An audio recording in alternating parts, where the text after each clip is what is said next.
Une société qui ne respecte pas l'école, qui ne respecte pas la connaissance, qui ne respecte pas les personnes pétries d'intelligence, est une société qui ne peut pas se développer. Est une société qui est amenée à disparaître. Est une société dans laquelle les citoyens vont vivre dans la douleur, dans des drames atroces. Parce que l'école n'est pas respectée.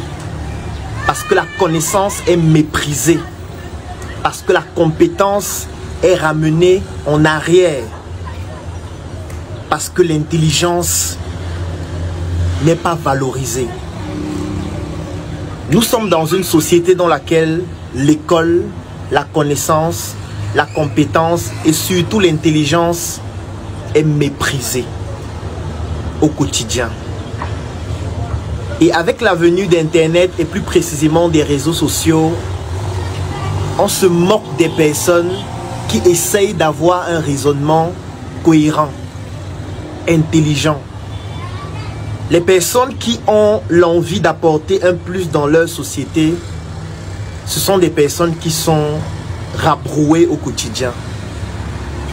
Et une société pareille ne peut pas se développer. Une société pareille ne peut pas évoluer.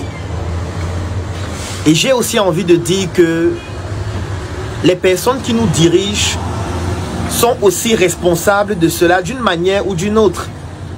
Pas parce que ces personnes ne font pas suffisamment, mais parce qu'elles pourraient faire plus. Mais parfois restent silencieuses ou alors parfois ne comprennent pas ce qui est en train de se produire et qui progressivement détruit notre société. Une société qui ne respecte pas l'école, qui ne respecte pas la connaissance, qui ne respecte pas la compétence, qui ne respecte pas l'intelligence, qui ne respecte pas les personnes pétries de savoir, c'est une société qui ne peut pas se développer. Je vais prendre quelques exemples. Aujourd'hui, vous regardez cette vidéo sur les réseaux sociaux.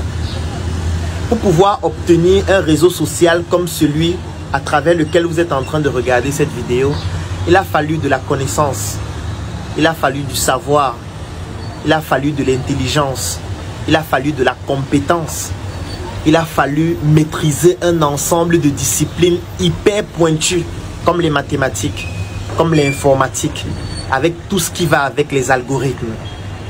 Ça veut dire que si on n'avait pas dans une société des personnes pétries d'intelligence, de connaissances, de compétences et de sciences, on n'aurait pas eu ce réseau social qui te permet de regarder cette vidéo. Le téléphone que j'utilise pour pouvoir enregistrer cette vidéo, c'est le fruit de la science, de la connaissance, de l'intelligence, de la compétence, de l'école plus globalement. Si nous sommes dans une société dans laquelle on ne respecte pas l'école, la connaissance, la compétence, la science, l'intelligence, les personnes pétries de compétences et de savoir, c'est une société qui ne pourra rien développer. Cette société ne pourra développer ni téléphone, ni algorithme, qui ne pourra construire aucune route parce que qui dit route dit mathématiques, dit ingénierie, dit science, dit savoir, dit compétence. Même le banc sur lequel vous vous asseyez, c'est le savoir, ce sont les mathématiques, ce sont des calculs, c'est la physique. Je veux dire, il n'y a aucun objet, aucun outil, aucun produit et aucun service que vous utilisez au quotidien qui ne découle pas de la science. Lorsque vous vous lavez le matin en utilisant un savon, c'est de la chimie, c'est de la saponification, c'est des compétences qui vous permettent d'avoir un produit qui sent aussi bon et qui permet d'enlever j'ai envie de dire quoi, des microbes sur vous. Les microbes, pour savoir qu'ils sont sur le corps, il a bien fallu la science pour pouvoir développer des microscopes, pour pouvoir développer des appareils qui permettent de les identifier. Je veux dire, il n'existe aucun objet, aucun produit et aucun service qui ne découle pas de la science. Comment pouvons-nous être dans une société dans laquelle la connaissance est méprisée?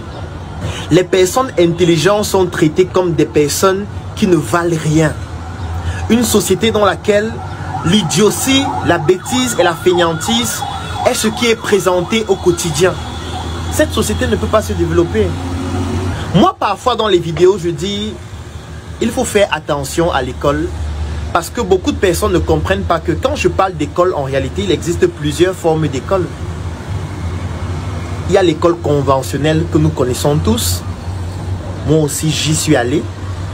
J'ai fait de la maternelle jusqu'au doctorat en médecine. Mais ce n'est pas tout. Parce qu'il y a l'école de la rue aussi. Il y a l'école qu'on apprend au travers des expériences d'autres personnes, de nos parents, de nos ancêtres, de notre environnement.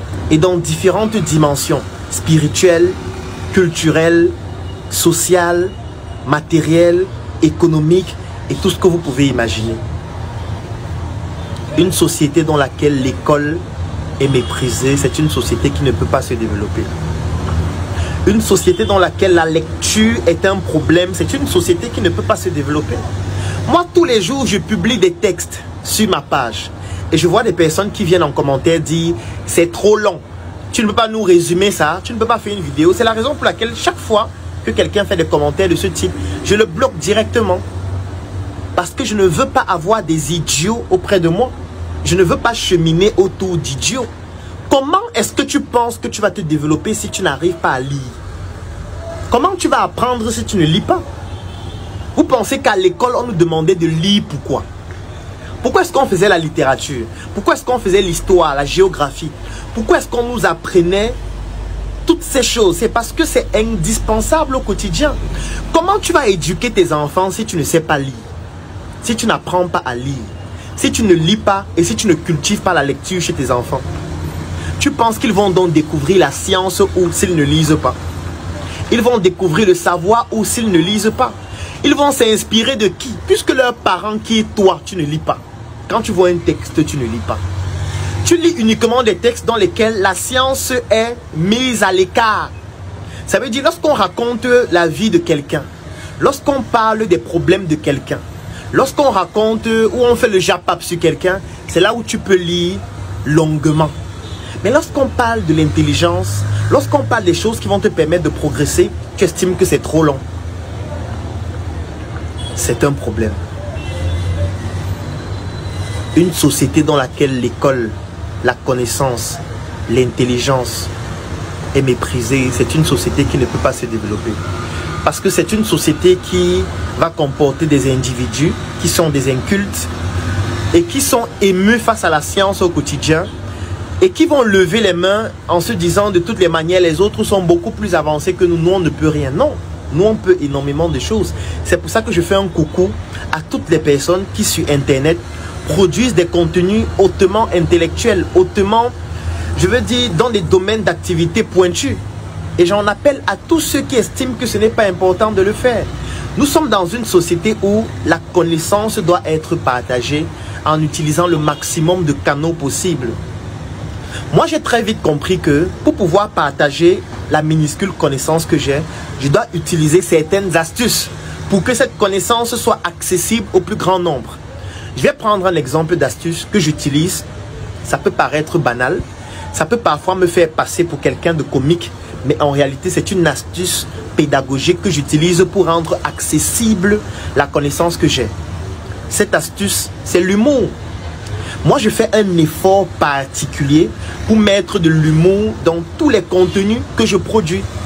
Et c'est un effort qui est extrêmement difficile.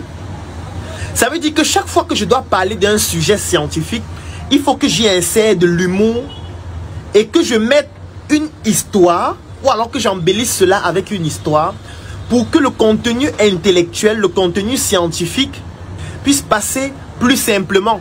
Et qu'importe la cible, que ça puisse être comprise de la manière la plus aisée possible. Et je peux vous dire que c'est un effort pédagogique qui est extrêmement difficile. La preuve, c'est quoi? Est-ce que vous vous rappelez de tous les enseignants qui vous ont donné cours depuis que vous avez fait l'école jusqu'à ce jour? En général, on se souvient de quelques-uns des enseignants uniquement.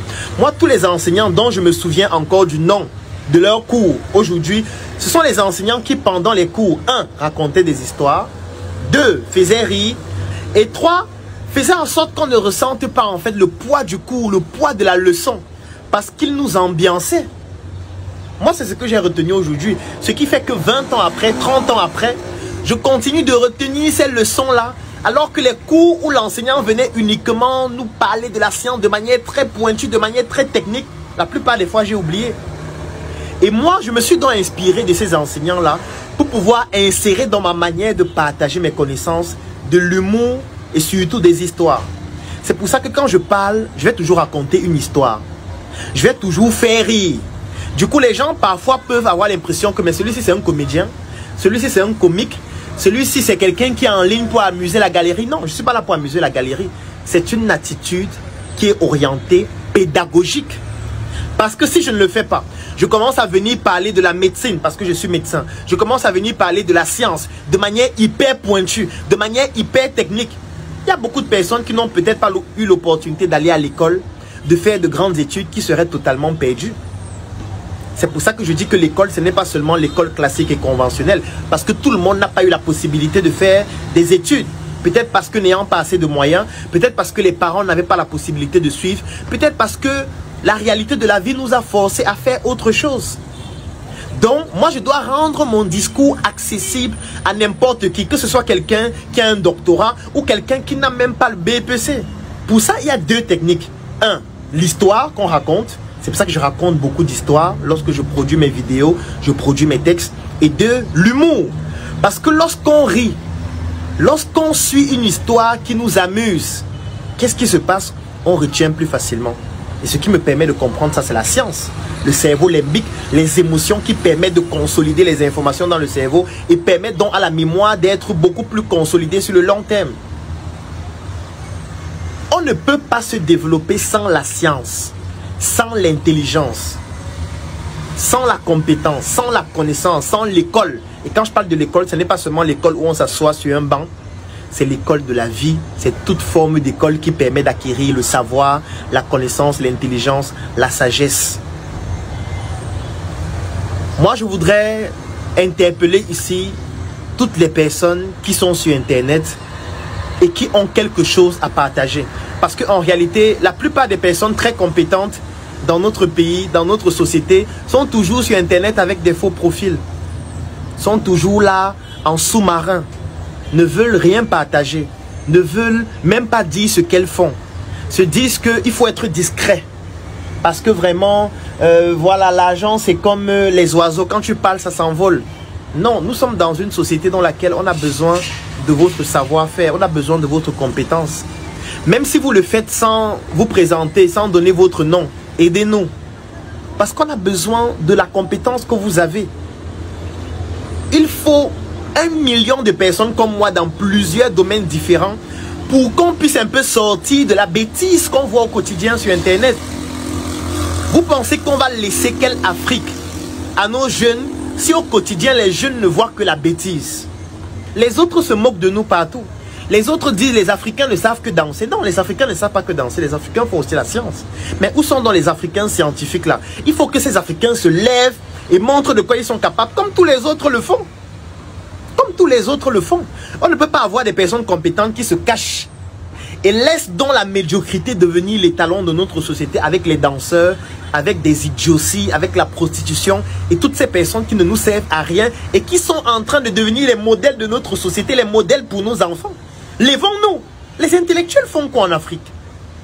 Tout intellectuel en Afrique devrait avoir une page en ligne sur laquelle il communique sur sa compétence, sur son savoir. Si nous sommes plus nombreux, on va faire reculer la médiocrité dans notre société. Moi, je trouve que c'est notre solution. Je n'ai pas envie de venir pleurer en disant le gouvernement ne fait pas ceci, l'État ne fait pas ceci. Oui, moi, j'ai décidé de créer mes plateformes, de communiquer sur ce que je fais parce que j'ai vu un manquement. Je me suis dit, il faut que j'apporte une solution. Toi aussi qui es compétent, apporte une solution. Que tu sois menuisier, que tu sois plombier, que tu sois maçon, que tu sois ingénieur, qu'importe le domaine d'activité dans lequel tu es, la connaissance que tu as, la compétence que tu as, le savoir que tu as, l'intelligence que tu as, va inspirer un autre jeune à ne pas s'inspirer de la prostitution, à ne pas s'inspirer des conneries qu'on nous balade sur les yeux tous les jours sur Internet.